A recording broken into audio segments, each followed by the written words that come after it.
na famia bunzambe na betelo lisolo ya camarade nanga azalaka.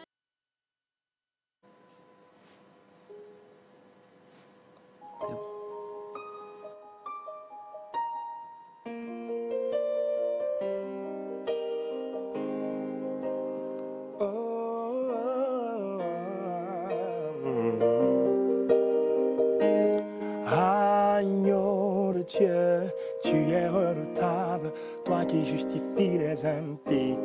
Oh, alléluia, ton sang est redoutablement fort. Agneau de Dieu, tu es redoutable, toi qui justifies les impies. Oh, alléluia, ton sang est redoutablement fort. Ton sang parle, encore aujourd'hui, Jésus, ton sang parle. Quel que soit le mal, ton sang parle. Quel que soit le mal, Jésus, ton sang parle. Jésus, ton sang parle. Oui, ton sang parle. Encore aujourd'hui, Jésus, ton sang parle. Quel que soit le mal, ton sang parle. Quel que soit le mal, Jésus, ton sang parle. Let's go now. Agneau de Dieu, agneau de Dieu, tu es redoutable, toi qui justifies les impies. Oh, alléluia, ton sang est redoutablement fort. Agneau de Dieu, agneau de Dieu, tu es redoutable, toi qui justifies les impies. Oh, alléluia, ton sang est redoutablement fort. Ton sang parle, ton sang parle. Encore aujourd'hui, Jésus, ton sang parle. Quel que soit le mal, oui, ton sang parle. Quel que soit le mal, Jésus, ton sang parle. Jésus, ton sang parle. Ton sang parle. Encore aujourd'hui, Jésus, ton sang parle. Quel que soit le mal, oui, ton sang parle. Quel que soit le mal, Jésus, ton sang parle. Alléluia. Oui, j'ai l'assurance de mon salut par la présence du Seigneur Jésus. Son sang m'a lavé, m'a racheté. Son Saint-Esprit m'a régénéré. C'est mon histoire, c'est là mon chant. Louez mon sauveur le jour durant. C'est mon histoire,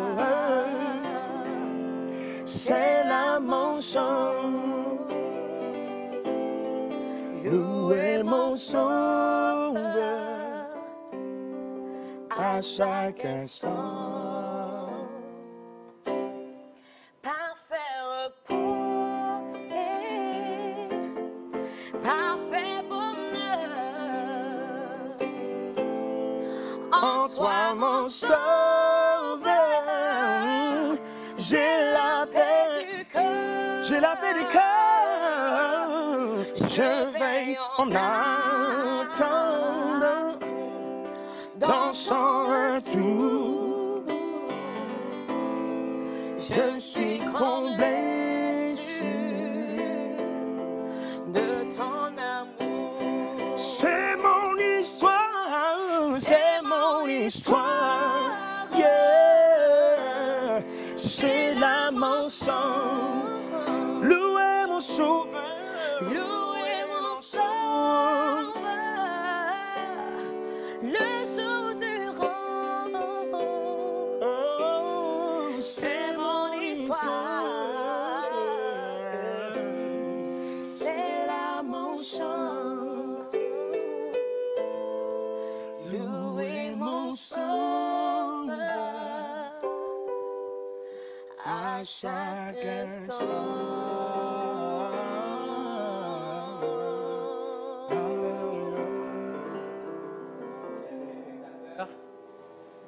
C'est un privilège et pour moi de pouvoir m'adresser à vous et me joindre à chacune de vos familles, chacune de vos maisons familiales, chacun de vos foyers conjugaux pour partager avec vous ce que nous avons de meilleur, c'est-à-dire le pain de vie qu'incarne par excellence notre Seigneur et Sauveur Jésus-Christ. C'est Jésus qui vient à vous. Nous savons que vous êtes souvent habitués à venir dans nos lieux de culte, mais pour des raisons qui seront peut-être évoquées tout à l'heure et dont nous avons tous connaissance, nous avons également souscrit à l'idée responsable de nos autorités de nous confiner dans nos maisons du fait de cette pandémie qui attaque nos nations, on va dire notre civilisation. Mais nous restons confiants que Dieu est au contrôle. Souvenez-vous que dans une terre informe et vide, une terre qui ressemblait à un magma, un trou sans fin d'où émanait une vapeur ténébreuse, l'Esprit de Dieu se mouvait au-dessus de l'océan primitif. Permettez-moi de vous dire, Dieu est encore au contrôle. Et aussi vite que cette pandémie est venue, je suis convaincu par nos prières et notre unité de prière, Dieu saura nous faire grâce. Je voudrais, pendant ces instants, et alors que nous allons introduire ces moments, vous demander d'être en unité de prière avec nous, en suivant cette prière chantée, qui est l'élément qui va passer à cet instant. Merci.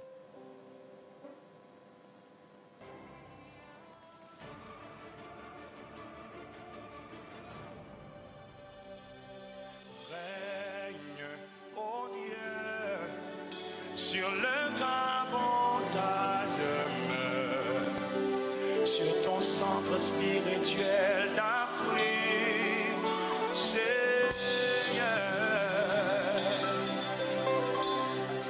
Veille, veille, toi qui ne sommeilles ni ne dors, pour que le monde entier vienne contempler ta gloire.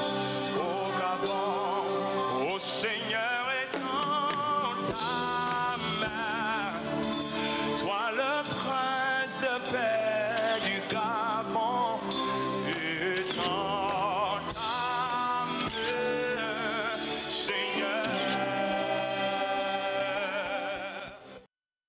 Seigneur est en ta main, toi le prince de paix des nations du Gabon. Seigneur est en ta main, telle est l'invocation que nous faisons à Dieu et nous croyons qu'il étendra sa main sur nous. Le texte principal que je voudrais partager avec vous dans cette thématique qui a été choisie, veiller et prier, se trouve dans l'évangile de Luc chapitre 21 verset 36. Veillez donc et priez en tout temps afin que vous ayez la force d'échapper à toutes ces choses qui arriveront et paraître debout devant le Fils de l'homme. Je voudrais rappeler ici que nous ne pouvons pas vivre dans un monde en ne prenant en compte que les aspects rationnels de notre existence. Quand je parle de rationalité, qu'il me soit permis de dire ici en français facile, je veux parler de faire référence à tout ce qui est propre et conforme à la raison, à ce qui est logique, à ce qui est raisonnable ou lu et évalué par nos six sens.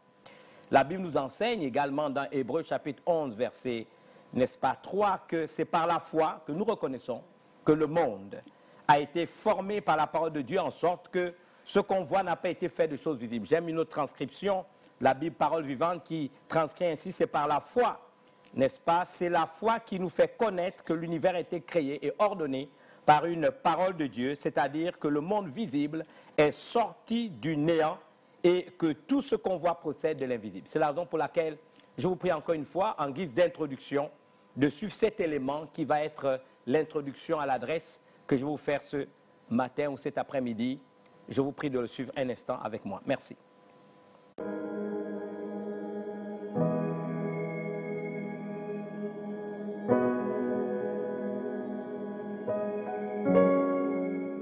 Je voudrais ici m'adresser à nos élites, à nos dirigeants et à tous nos cadres au sein des nations. J'ai toujours milité pour l'idée qui veut que nous devons pouvoir répondre aux aspirations les plus profondes de nos élites. Et c'est la raison pour laquelle j'ai fait le choix, par rapport à ce que nous vivons, de, on va dire, lancer une idée, n'est-ce pas, partager un certain nombre de choses qui pourront susciter en vous la réflexion. Le texte que j'ai choisi se trouve dans l'évangile de Luc, chapitre 21, verset 36. C'est Jésus qui parle, il dit « Veillez donc et priez en tout temps, afin que vous ayez la force d'échapper à toutes ces choses qui arriveront et paraître debout devant le Fils de l'homme. » Vous voyez, le Seigneur nous demande de veiller et de prier en tout temps, afin d'échapper à ce qui va arriver. Vous savez, dans la théologie, nous avons une science qu'on appelle l'exchatologie. L'exchatologie, une science qui parle, n'est-ce pas, d'un certain nombre d'événements qui arriveront à l'approche de la consommation des siècles. Si je devais faire une remarque à nos élites et à tous ceux qui sont nos intellectuels, c'est que nous ne pouvons pas vivre dans un monde où tout n'est que rationnel. Il y a donc des choses que nous savons du fait que nous avons une lecture prophétique des événements dans le temps et dans l'espace. Mais permettez-moi de vous dire par exemple qu'en ce qui concerne le coronavirus Covid-19, nous avons un certain nombre d'éléments que nous avons pu observer depuis de longues années. Figurez-vous par exemple qu'en 1981, Dean Koontz, qui est l'un des auteurs prolifiques, on va dire, d'ouvrages fiction, a écrit un livre en anglais qui s'intitule The Eyes of Darkness.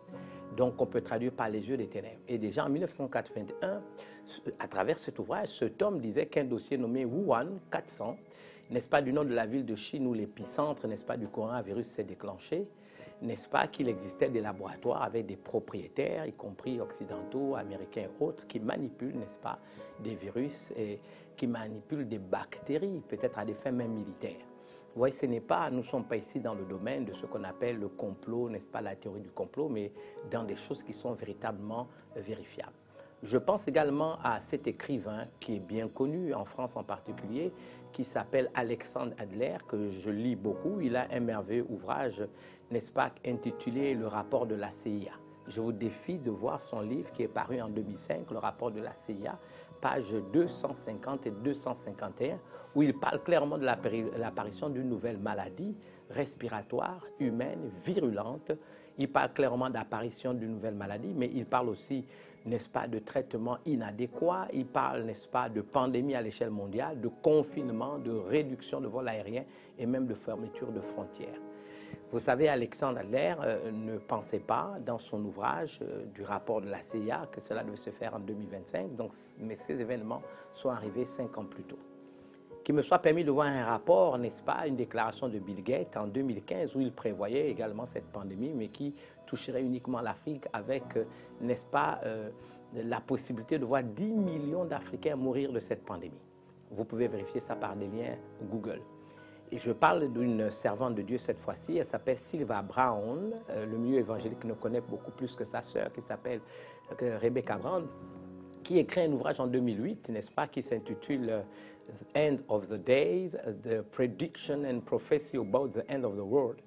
Et donc, qui parle de la fin des jours et la prédiction et prophétie à propos de la fin des temps. Cette femme dit clairement que vers 2020, une maladie sévère de type pneumonie se propagera à travers le globe, attaquant les poumons et les bronches et résistant à tous les traitements connus, presque plus déroutant que la maladie elle-même, sera le fait qu'elle disparaîtra soudainement, c'est ce qu'elle dit, aussi rapidement qu'elle est arrivée, attaquera à nouveau dans 10 ans, c'est-à-dire en 2030.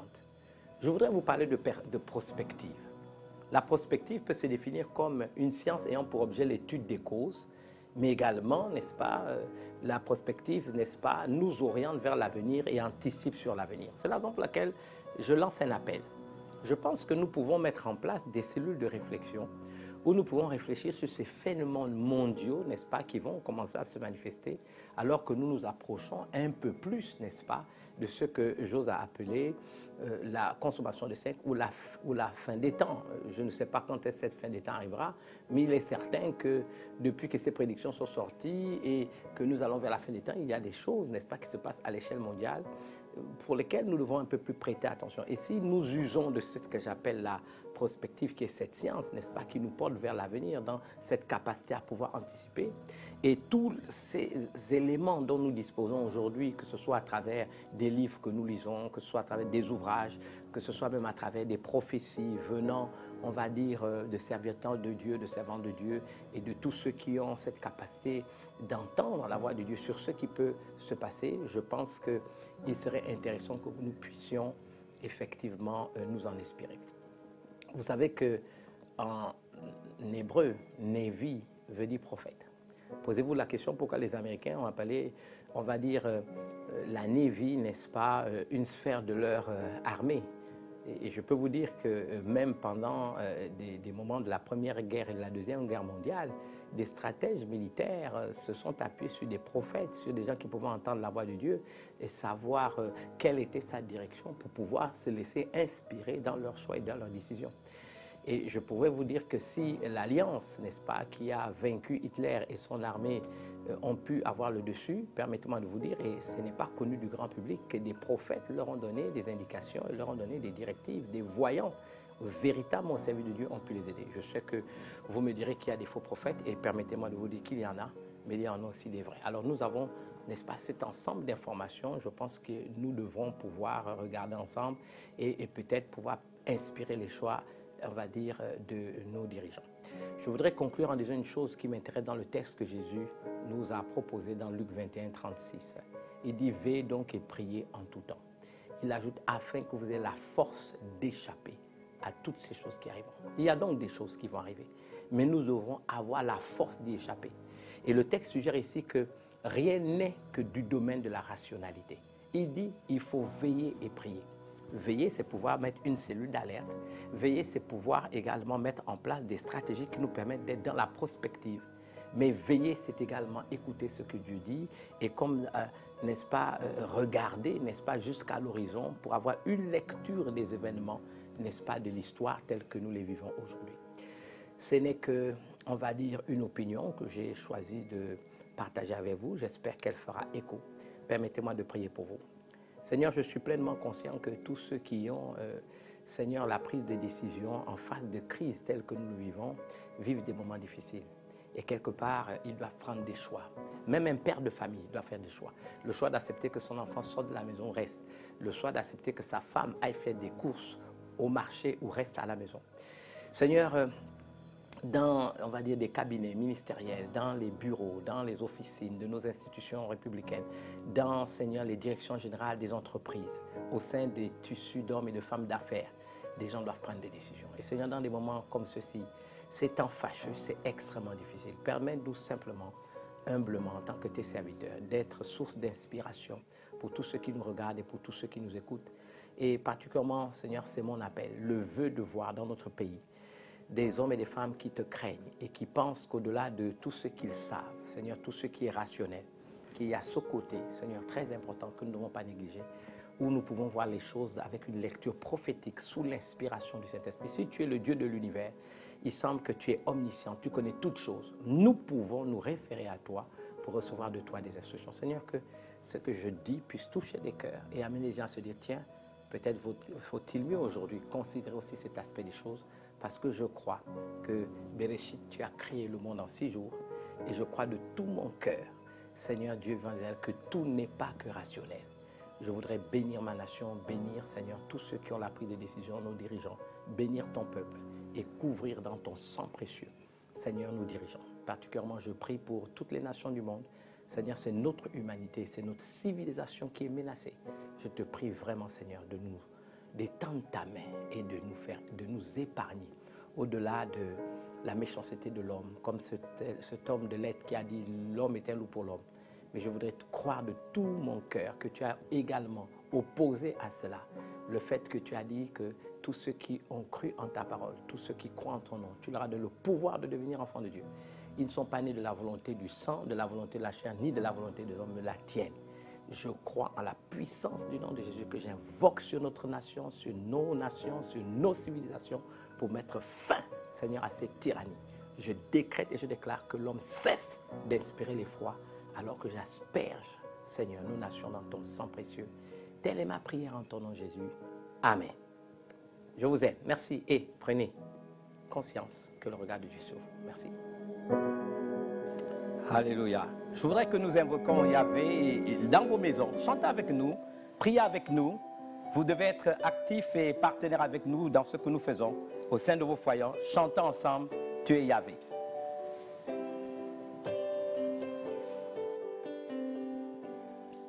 Tu es celui qui était Jésus, Jésus. Et en toi j'ai foi, ma vie t'appartient. Oh Jésus, tu es le gardien de l'alliance. Tu es Yahweh, tu es Yahweh, tu es Yahweh, tu es Yahweh, tu es Yahweh, Alpha et Omega. Tu es Yahweh, Alpha et Omega. Tu es Yahweh, tu es Yahweh, tu es Yahweh, tu es Yahweh, tu es Yahweh, Alpha et Omega. Tu es Yahweh, Alpha et Omega. Yahweh, c'est le nom de Dieu dans son essence. Ce n'est pas un pseudonyme de Dieu où il se révèle dans la nature, où se cache dans notre monde visible. C'est le nom Yahweh, Dieu qui se révèle à nous, qui étend sa main sur nous et qui est capable, encore une fois et encore aujourd'hui, de faire des exploits. Le texte donc que nous avons choisi, tel que vous l'avez vu dans cet élément introductif, se trouve dans Luc chapitre 21, verset 36. Veillez donc et priez en tout temps afin que vous ayez la force d'échapper à toutes ces choses qui arriveront et de paraître debout devant le Fils de l'homme. On peut se poser la question, pourquoi cette insistance? Pourquoi cette insistance? Pourquoi de manière, on va dire, récurrente et répétée, j'ai devant mes yeux 6 textes bibliques ou cette injonction, puisque quand vous regardez le texte, ce texte est à l'impératif, n'est-ce pas, est fait par le Seigneur. Pourquoi insister sur la nécessité pour nous de veiller et prier? L'un des premiers textes se trouve dans Matthieu chapitre 24, verset 42. Veillez donc puisque vous ne savez à quelle heure ou à quel jour votre Seigneur viendra. Sachez-le bien, si le maître de la maison savait à quelle veille de la nuit le voleur doit venir, il veillerait et ne laisserait pas percer sa maison. C'est pourquoi vous aussi, tenez-vous prêts, car le Fils de l'homme viendra à l'heure où vous n'y penserez pas. Je pense à un deuxième texte dans l'évangile de Matthieu, toujours, chapitre 25, nous sommes au verset 13. Veillez donc, puisque vous ne savez ni le jour ni l'heure. Je pense à un autre texte dans l'évangile de Marc, chapitre 13, verset 33. Prenez garde, veillez et priez. Cette injonction est encore là. Vous ne savez ni le jour ni l'heure, car vous ne savez quand ce temps viendra. Nous avons également Luc, chapitre 18, verset 1. Jésus leur adressa la parole pour montrer qu'il faut toujours prier et ne pas se relâcher. Nous avons Colossiens 4, 2. Persévérez dans la prière, veillez-y avec action de grâce. En fait, ce n'est pas une contrainte, ce n'est pas une punition. On nous dit d'y veiller avec action de grâce. Nous avons également 1 Thessaloniciens chapitre 5, verset 17. Priez sans cesse, rendez grâce en toutes choses, car c'est à votre égard la volonté de Dieu en Jésus-Christ. N'éteignez pas l'esprit, ne méprisez pas les prophéties. Une fois encore, pourquoi cette insistance dans l'obligation qui nous est faite, sinon recommandée, de veiller et prier? La Bible s'explique par elle-même. C'est Jésus qui le dit dans notre texte de base, au verset 31 de Luc chapitre 6. Veillez donc et priez en tout temps. Il ajoute, afin que vous ayez la force d'échapper à toutes ces choses qui arriveront. Il est certain que des choses vont arriver. Il est certain que dans le cours de l'histoire, dans cette existence terrestre qui est la nôtre, qu'il y a des événements qui vont surgir, qui vont se manifester. Et Jésus-Christ, Fils de Dieu, empreinte de la personne de Dieu, reflet de sa gloire, nous révèle tout simplement que des choses arriveront. Dans son omniscience, il nous révèle que des choses vont arriver. Je voudrais ici vous dire que c'est important de l'intégrer. Il y a des choses qui vont arriver. Vous savez, l'eschatologie est une science ou un domaine de la théologie qui se rapporte aux événements et signes qui précèdent la seconde venue de notre Seigneur Jésus-Christ. mais également on parle du sort ultime de l'homme et, n'est-ce pas, de la consommation des siècles, de la disparition, on dit, de, n'est-ce pas, notre monde tel que nous le vivons. Ce sont des réalités bibliques que nous connaissons. Et si Jésus insiste, c'est parce que de manière irrémédiable, dans le cours de l'histoire, il y a des événements que nous allons devoir vivre, des événements difficiles qui ont une dimension universelle puisqu'elles touchent l'ensemble, n'est-ce pas, de notre globe terrestre, l'ensemble de nos nations, comme nous le voyons aujourd'hui avec cet ennemi qu'on appelle le Covid-19 qui, n'est-ce pas, sévit dans le monde. Je voudrais ici dire donc pourquoi faut-il veiller et prier? Jésus dit pour échapper, avoir la force d'échapper aux choses qui arriveront. Ces choses arriveront de manière indéniable. Mais la force ici, il s'agit d'un mot grec, n'est-ce pas, kataxio, qui fait ressortir les idées d'être trouvé digne, jugé digne d'échapper, d'avoir la force. Je crois que c'est une énergie spirituelle pour ne pas être affecté, atteint d'une quelconque calamité. C'est la raison pour laquelle il faut veiller. Dans la notion de veiller, on nous parle d'être sans sommeil, éveillé, d'être, on va dire, circonspect, c'est-à-dire prudent, alerte, non dissipé, pas de tout distrait, alerte en tout temps. Si cette discipline de l'esprit, nous ne l'associons pas à la prière, nos prières n'auront pas d'impact. C'est ce que le texte essaie de nous suggérer. Pourquoi? Parce que nous savons déjà, c'est une lettre du grand rabbin apôtre Paul, je crois dans le texte de 2 Timothée 3:1, il nous avertit que sache que dans les derniers jours, il y aura des temps difficiles. Les derniers jours, la Bible nous révèle ces jours comme étant des temps difficiles. Et pendant ces temps difficiles, l'apôtre Paul, ce juif converti au christianisme, n'hésite pas de nous rappeler que dans ces derniers temps, nous sommes dans 1 Timothée 4:1, mais l'Esprit dit expressement que dans ces derniers temps, quelques-uns abandonneront la foi pour s'attacher à des esprits séducteurs et des doctrines de démons. Donc, que faire dans des moments difficiles, dans des temps fâcheux? Il faut être alerte. Pourquoi faut-il être alerte? Premier conseil que je vous donne, surtout ne pas céder à la panique, à la psychose ou à l'envoûtement collectif. Je voudrais ici rappeler à chacun d'entre vous que nous n'avons pas, et je parle à l'Église, je parle aux leaders chrétiens que nous sommes, je parle à la population gabonaise, je parle aux croyants, je parle à mes contemporains. Nous n'avons pas participé au désordre ambiant ou, n'est-ce pas, à nous alimenter des informations qui ne sont pas véridiques. La Bible nous dit une chose importante. Ainsi, la foi vient de ce qu'on entend et ce qu'on entend vient de la parole de Dieu. Romains chapitre 10, verset 17.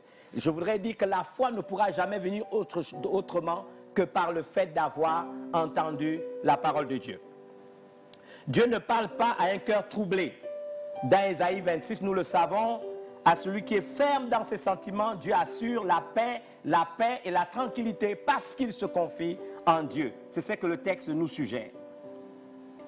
Et pour moi, il est utile de rappeler à tout le monde que le Seigneur Jésus-Christ lui-même nous donne des perspectives prophétiques sur lesquelles nous devons nous appuyer. J'aime ce texte de l'évangile de Matthieu, chapitre 24, versets 1 à 6. La Bible dit, comme Jésus s'en allait au sortir du temple, ses disciples s'approchaient de lui pour lui faire remarquer les constructions. Mais il leur dit, voyez-vous tout cela? Je vous le dis en vérité, il ne restera pas ici pierre sur pierre qui ne soit renversé. Il s'assit sur la montagne des Oliviers et les disciples vinrent en particulier lui faire cette question. Dis-nous, quand cela arrivera-t-il et quel sera le signe de ton avènement et la fin du monde? Les disciples de Jésus sont dans son intimité. Et voici que Jésus leur dit, regardez ce temple, il parlait du temple de Jérusalem, construit par le roi Hérode, que ce temple n'allait pas subsister, il allait être détruit. Et dans l'intimité du Seigneur, les disciples lui posent une question. Il dit, Seigneur, dis-nous quand cela arrivera-t-il? Qu'il me soit permis de faire un peu d'histoire. Nous savons que ce temple a été détruit par Titus en l'an 70. Et donc Jésus n'a pas répondu en disant, voilà, à l'an 70, le temple sera détruit. Parce que nous savons quelque part dans la parole de Dieu que la gloire de Dieu est de cacher les choses et la gloire des rois que nous sommes, c'est de les sonder. Il ne leur a pas dit, vous pouvez regarder dans n'importe quel document historique, vous verrez que le temple de Jérusalem a effectivement été détruit en l'an 70 par l'armée conduite par Titus. Titus était un Romain, n'est-ce pas, et qui a, n'est-ce pas, mené ses conquêtes pour détruire non seulement le temple, mais également mettre à détruire, n'est-ce pas, la révolte, n'est-ce pas, des Maccabées et de tout ce qui était à cette époque. Je voudrais donc vous dire ici que Jésus n'a pas donné de date. Il n'aura pas dit. Alors la question, elle a 3 dimensions. Ils ont posé la question à Jésus. 1, dis-nous quand cela arrivera-t-il? C'est-à-dire quand est-ce le temple sera détruit? Mais 2, ils ont ajouté, ils l'ont demandé au Seigneur, quels seront les signes de ton avènement et la fin du monde? Jésus ne répond pas à cette question. Jésus leur répondit, prenez garde que personne ne vous séduise. Jésus est plus préoccupé par le fait qu'on ne soit pas séduit que par le fait de donner des dates. Il dit que personne ne vous séduise, car plusieurs viendront en mon nom, disant c'est moi qui suis le Christ, et ils séduiront beaucoup de gens. Vous savez que Christ, littéralement, signifie loin par excellence, mais il est tiré d'un mot hébreu, Mashiach, le Messie, et on peut aujourd'hui, dans un autre niveau de lecture, le traduire par c'est moi qui ai la formule, c'est moi qui ai la solution, c'est moi qui suis la solution. Et Jésus dit faites attention, n'est-ce pas? Il dit, et comme un avertissement, prenez garde que personne ne vous séduise. Et il continue, n'est-ce pas, en disant, vous entendrez parler de guerre et de bruit de guerre, gardez-vous d'être troublés, car il faut que ces choses arrivent, mais ce ne sera pas encore la fin. Donc, gardez-vous d'être troublés. Jésus demande de ne pas être troublé. Mais pour ne pas être troublé, il faut avoir reçu son Seigneur. Jésus comme son Seigneur est sauveur personnel. Il faut être ouvert aux vérités de la lumière, n'est-ce pas, qu'apporte cette parole de Dieu qui peut illuminer les yeux de notre cœur pour qu'il nous soit donné de connaître quelle est l'espérance qui s'attache à notre appel. Quelle est envers nous qui croyons l'infinie grandeur de sa puissance, celle qu'il a manifestée à notre endroit en ressuscitant Jésus-Christ d'entre les morts. Donc, à ceux qui se laissent manipuler ou qui excellent dans la propagation de mauvaises nouvelles, voici ce que j'ai à dire. La vie est faite d'une succession de choix. Nous pouvons choisir de ne pas avoir peur. Nous pouvons choisir de rester sereins. Nous pouvons choisir de faire confiance au Seigneur. Jésus a dit que votre cœur ne se trouble point. Croyez en moi. C'est ce qu'il dit. Et croyez en Dieu. Beaucoup de gens aujourd'hui n'ont pas un appui solide. Les vents de cette vie, les torrents de cette vie et les pluies de cette vie viennent pour nous déstabiliser dans nos vies individuelles, dans nos familles, dans nos communautés, dans nos églises et même dans nos nations. Mais je voudrais vous dire que Jésus-Christ est présenté dans la Bible comme étant le rocher des siècles. Et si notre vie est édifiée sur Jésus, quand ces vents viennent, quand ces taureaux viennent, nous sommes capables de nous agripper sur lui. Et solidement, n'est-ce pas, fondés sur Christ, nous résisterons à ces diverses tempêtes de la vie. Alors Jésus a dit que votre cœur ne soit pas troublé. Vous savez, la Bible regorge d'informations, n'est-ce pas, concernant ce qui va se passer dans ces temps difficiles de la fin. Si nous en avons accès, alors nous pouvons faire le choix, comme Jésus nous le demande, de ne pas être troublé. D'ailleurs, ça me fait penser à ce texte de Deutéronome 30, verset 15. « Vois-je aujourd'hui devant toi la vie et la mort ?» Et la Bible déclare, « Car je prescris aujourd'hui d'aimer l'Éternel ton Dieu, de marcher dans ses voies, d'observer ses commandements, ses lois et ses ordonnances, afin que tu vives et que tu te multiplies et que l'Éternel ton Dieu te bénisse dans le pays dont tu vas entrer en possession. » Qu'il me soit permis de vous dire, le plan parfait de Dieu, c'est de nous bénir dans le pays où il nous a établis. Et donc, en réalité, il peut arriver un certain nombre de choses. Mais si nous ne sommes pas troublés, que nous mettons notre confiance en Dieu, je vous promets que sa main sera étendue sur nous. Je pense à ce que ce sage roi Salomon a dit et que beaucoup d'entre vous connaissez, parce que c'est un proverbe populaire. Dans le proverbe 18, 22, c'est du fruit de la bouche que l'homme rassasie son corps. C'est du fruit de ses lèvres qu'il se rassasie. La mort et la vie sont au pouvoir de la langue. Quiconque l'aime en mangera les fruits. Ou encore, toujours dans le livre des Proverbes, je pense au chapitre, n'est-ce pas, ça doit être le chapitre 23, verset 7. La Bible déclare, car l'homme est comme les pensées de son âme. L'homme ne peut pas être autre chose que ce qu'il, n'est-ce pas, entretient dans son imagerie mentale. Si l'homme n'a pas la maîtrise de ses prototypes mentaux, alors il se laissera balloter, n'est-ce pas, dans tous les sens et il ne pourra pas poursuivre, n'est-ce pas, les choses qui sont attachées à sa vie.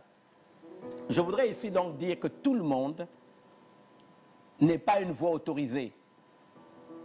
Tout le monde ne peut pas parler de tout. Et particulièrement, j'aimerais m'adresser à tous ceux qui sont des croyants. Il y a ce texte, n'est-ce pas, dans le livre des psaumes, qui nous exhorte à ne pas agir ainsi au point de vouloir nous exposer nous-mêmes à toutes sortes de malédictions. Je vous invite à regarder ce psaume. C'est le psaume 109, versets 17 à 19. Il aimait maudire que la malédiction vienne le frapper. Il refusait de bénir que la bénédiction fût loin de lui. Puisqu'il endossait la malédiction comme un vêtement qu'elle pénètre comme ferait l'eau et qu'elle entre en lui juste dans ses os comme ferait l'huile, qu'elle l'enveloppe comme un vêtement, comme une ceinture sans cesse attachée autour de ses reins. L'homme a cette mauvaise manière de s'ouvrir toujours à ce qui est du domaine de la négativité. Cela ne nous amène pas à douter qu'il y a des problèmes dans cette vie terrestre qui est la nôtre. Il y a certainement des problèmes, mais Dieu a des lois. Si vous croyez, vous et moi, à la loi de l'attraction, qui est une loi universelle, vous prenez un caillou, il retombe vers le sol. Vous devez croire que les lois bibliques sont des lois universelles. Dans le Nouveau Testament, nous avons deux expressions qui concernent la loi. Il y a une première expression, on appelle nomos, c'est la loi qui est faite d'interdiction. Si vous brûlez le feu rouge, vous avez violé la loi. Si vous tuez quelqu'un, vous avez violé la loi. Si vous volez, vous avez violé la loi. Et vous méritez d'être puni. On appelle cette loi nomos, du grec nomos. Mais vous avez une autre loi qui est plus universelle qu'on appelle, n'est-ce pas, antolé, comme la loi universelle. La Bible a aussi des lois antolé qui sont des lois universelles. Et si vous les violez, vous vous ouvrez à des malédictions. Première chose que je voudrais rappeler, par exemple, ici, et cela me fait penser à un texte qu'on trouve dans Jérémie 6, verset 18. J'aimerais d'abord, avant de le lire, vous dire que Dieu ne maudit personne. Dieu n'a pas en réserve des greniers de malheur, n'est-ce pas, pour nous. Et avant le temps marqué, où il viendra juger la conduite des hommes, Dieu n'a pas un grenier où il y a une foison de malédictions qui libère sur la terre contre nous. Mais souvent, les malédictions qui nous atteignent sont le fruit de nos paroles, de nos pensées. Je pense à ce texte de Jérémie 6, 18, un prophète d'autrefois. Qu'est-ce qu'il a dit? Il dit, c'est pourquoi écoutez, nation. Sachez ce qui leur arrivera. Assemblée des peuples, écoute terre. Voici, c'est Dieu qui parle. Je fais venir sur ce peuple le malheur. Mais il prend soin d'ajouter, fruit de ses pensées. Car ils n'ont point été attentifs à mes paroles. Ils ont méprisé ma loi. Donc ce qui nous arrive est souvent le fruit de nos propres pensées. Oh, nous voyons ces personnages bibliques dans le livre de Job. Et c'est Job, il dit, ce que je crains, c'est ce qui m'arrive. Ce que je redoute, c'est ce qui m'atteint. Donc ce qui lui est arrivé alors qu'il était entouré d'une aire de protection est le fruit de sa propre pensée, de l'imagerie mentale. On va dire des prototypes mentaux que lui-même avait développés. Prototypes mentaux faits, on va dire, de sentiments négatifs, d'émotions négatives, de peur, de crainte. Je voudrais vous exhorter, comme Jésus le dit, il dit, ne soyez pas troublés. Vous savez que la Bible déclare dans Éphésiens chapitre 6, versets 13 à 18, c'est pourquoi prenez toutes les armes de Dieu. J'aimerais parler encore à l'Église. Nous avons une responsabilité, c'est de prier pour nos nations, pour prier pour nos contemporains. Vous savez, il n'y a pas de choix à faire. Nous prions pour tous nos contemporains, qu'ils soient croyants ou pas. Peu importe leur rang, grade et qualité. Qu'ils soient membres de nos communautés ou pas, c'est notre civilisation qui est menacée. C'est notre génération qui est menacée. Nous avons la responsabilité de prier. Et pour ce faire, si nous voulons être véritablement entre les mains de Dieu, des intercesseurs qui lui sont utiles, nous ne pouvons pas nous-mêmes prier pour des choses que nous souhaitons pour les autres, alors que nous sommes nous-mêmes victimes des choses qui affectent les autres.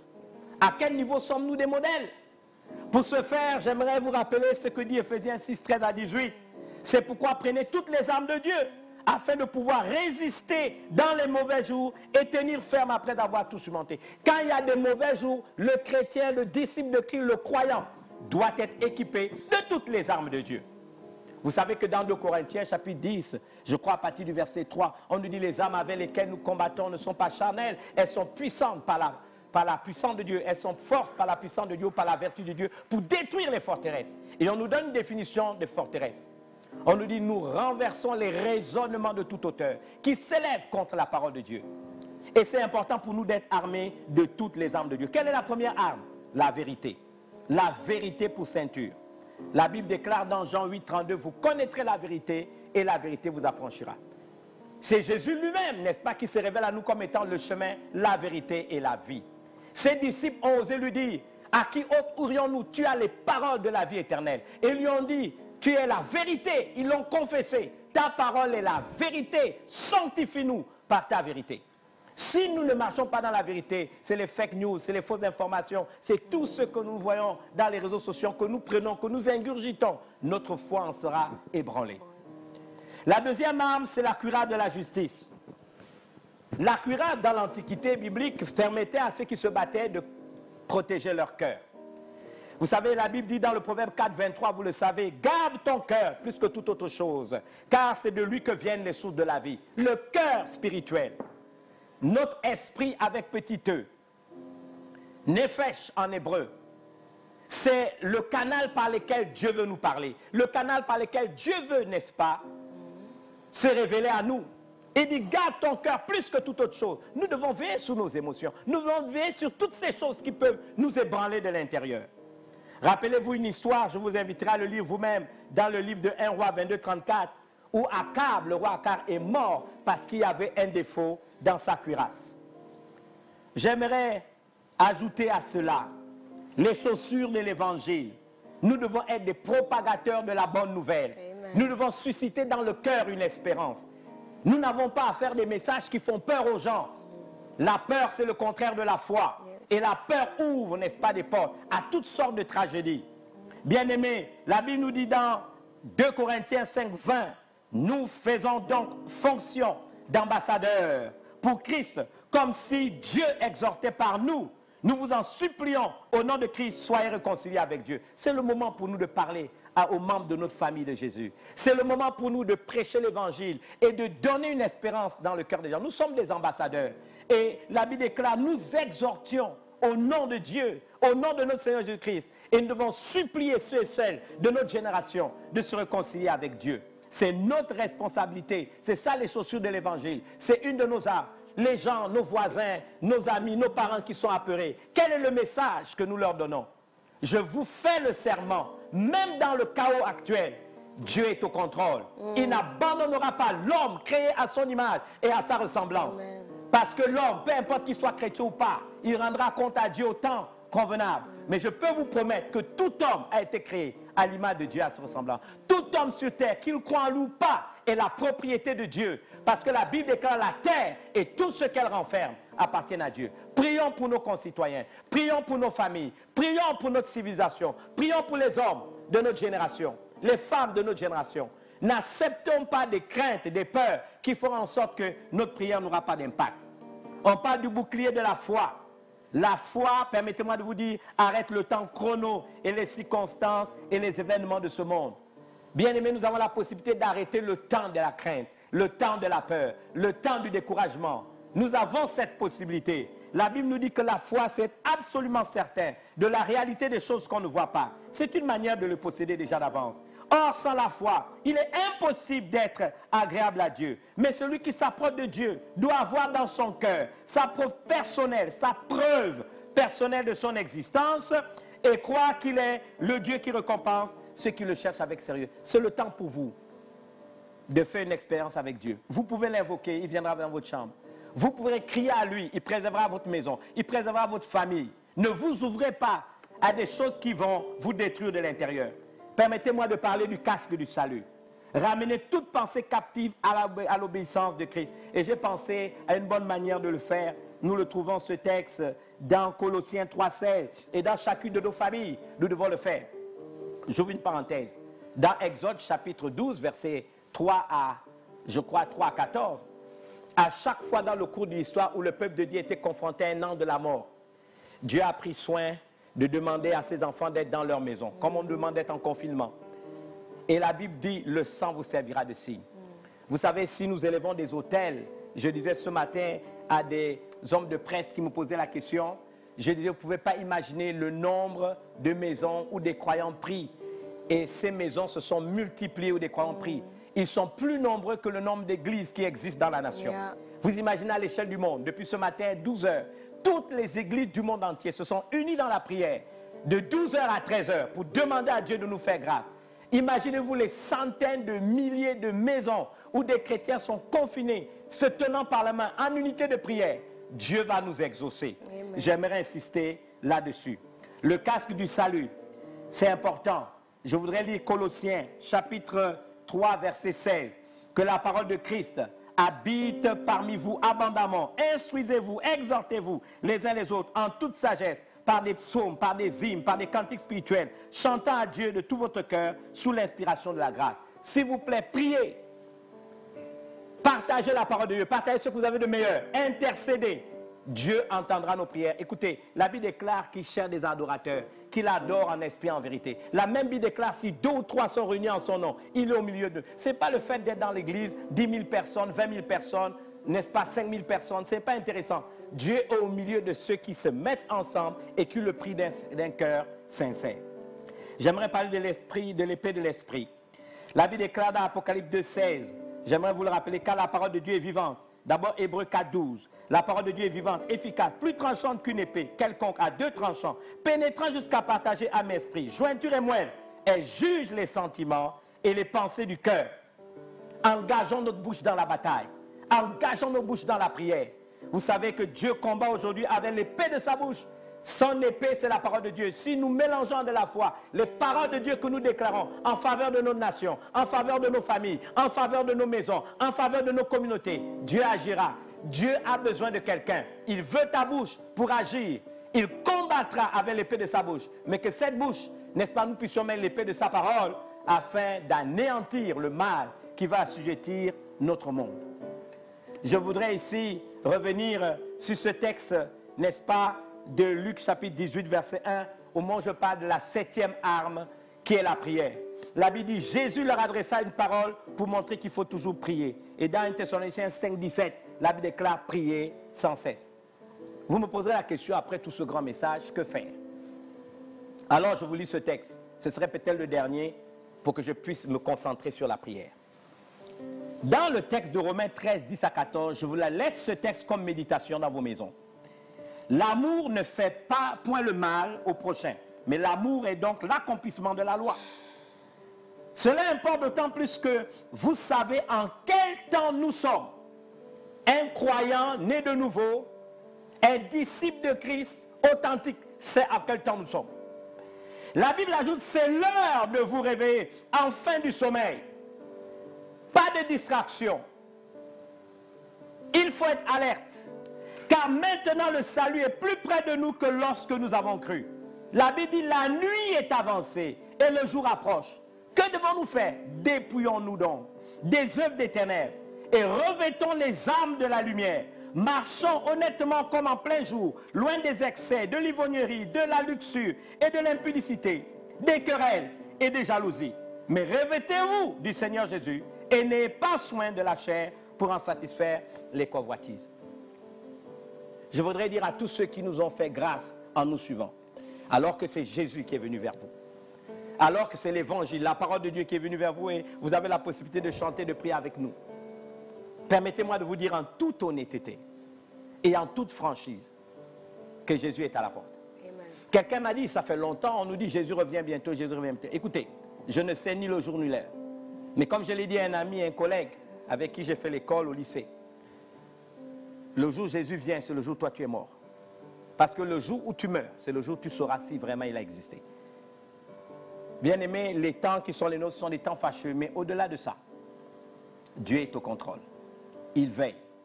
C'est la raison pour laquelle, pour tous ceux qui sont croyants, tous ceux qui craignent Dieu, il a besoin de nos prières. Mais il a également besoin de nos encouragements et des messages, n'est-ce pas, de consolation pour soutenir tous ceux qui sont faibles. Je voudrais penser particulièrement à ceux qui prennent des décisions dans notre pays. Nous devons prier pour nos autorités. C'est une grande responsabilité de les voir prendre des responsabilités en notre nom à tous. Ils ont des missions régaliennes, nous le reconnaissons. Nous devons les soutenir. Nous devons prier pour les personnels de santé. Ils ont besoin de nos prières. Nous devons prier pour nos familles.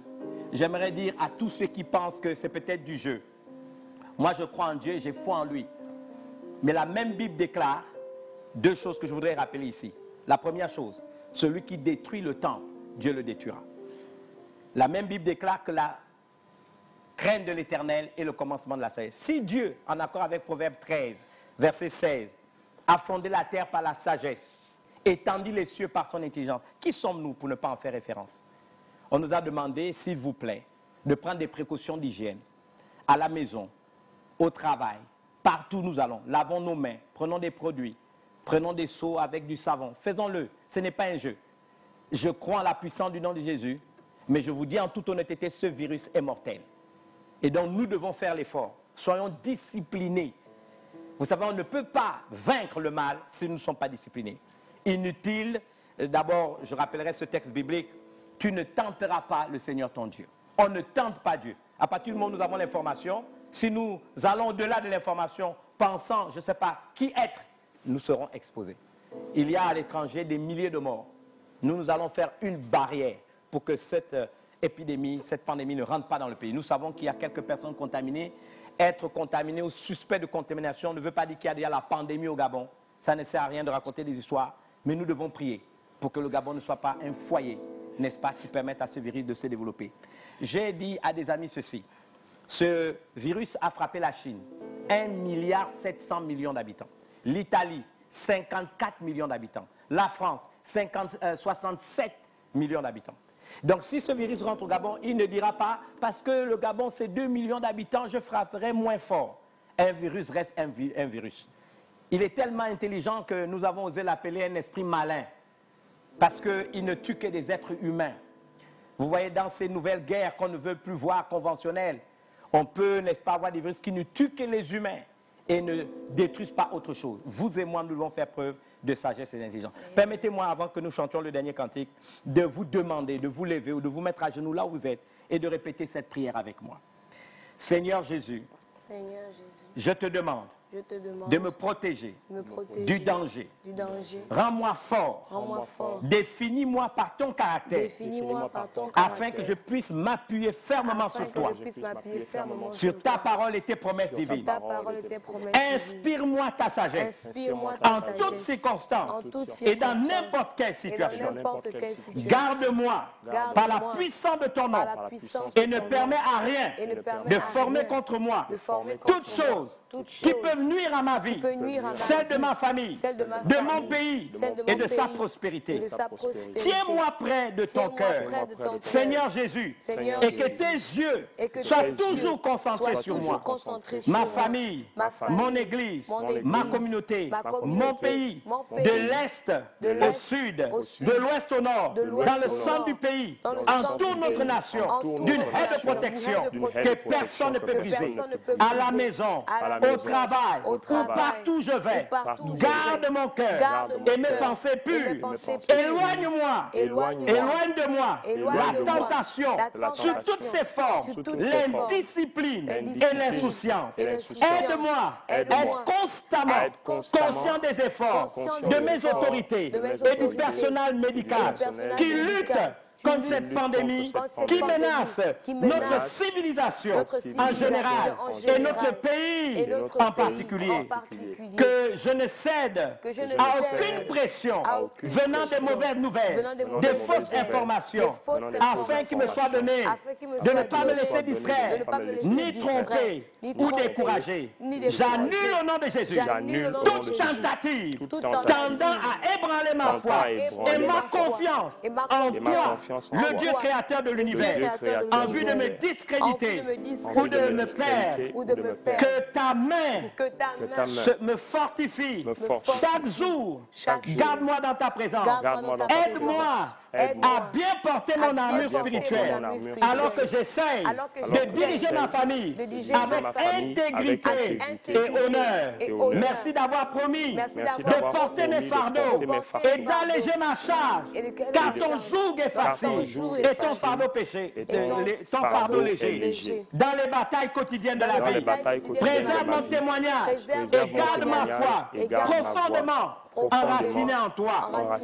Seigneur Jésus, tu es ma défense. C'est la raison pour laquelle je proclame en ce jour que je ne craindrai ni les terreurs de la nuit, ni la flèche qui vole de jour, ni la peste qui marche dans les ténèbres, ni, Seigneur, la contagion contagion qui frappe en plein midi, que 1000 tombent à mon côté, 10 000 à ma droite, je ne serai pas atteint. De mes yeux seulement, je regarderai la rétribution des méchants. Car tu es mon refuge, ô Éternel, je fais du Très-Haut ma retraite. En conséquence, je n'appellerai pas conjuration ce que la majorité appelle conjuration. Je ne craindrai pas ce qu'ils craignent. Seigneur, c'est toi que je vais craindre et sanctifier. Rends-moi discipliné. Donne-moi la force et l'intelligence et la sagesse de mettre chaque jour en pratique toutes les dispositions, les règles et directives qui ont été données. J'aimerais maintenant que vous receviez la bénédiction du Seigneur et nous allons terminer avec un cantique. Je crois que nous revenons, règne au Dieu. Et je voudrais vraiment vous bénir de la bénédiction de l'Éternel qui enrichit et qui ne se fera suivre d'aucun chagrin. Que l'Éternel vous bénisse et qu'il vous garde. Amen. Que l'Éternel fasse luire sa face sur vos vies. Qu'il vous accorde sa grâce, sa protection. Que l'Éternel tourne sa face en faveur de notre nation, le Gabon, en faveur de sa population, en faveur de notre civilisation, et qu'il nous donne la paix, sa paix qui surpasse toute intelligence, capable de garder nos cœurs et nos pensées en Jésus-Christ. Et tout le monde dit Amen. Règne, ô Dieu, sur le Gabon ta demeure, sur ton centre spirituel en Afrique, Seigneur. Veille, veille, toi qui ne sommeille ni ne dors, que le monde entier vienne contempler ta gloire. Au Gabon, ô Seigneur, étends ta main. Toi le prince de paix du Gabon, étends ta main. Seigneur, Seigneur, étends ta main en faveur de nos familles, oh Seigneur, en faveur de nos nations, en faveur de ton peuple, en faveur de nos autorités. Étends ta main en faveur de chaque famille, de nos populations. Entoure le Gabon du règne de protection. Seigneur, étends ta main. Oh Seigneur, étends ta main.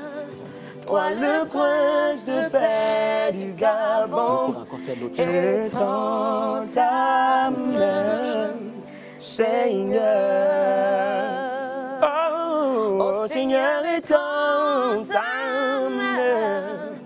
Toi qui donnes ta paix aux nations, étends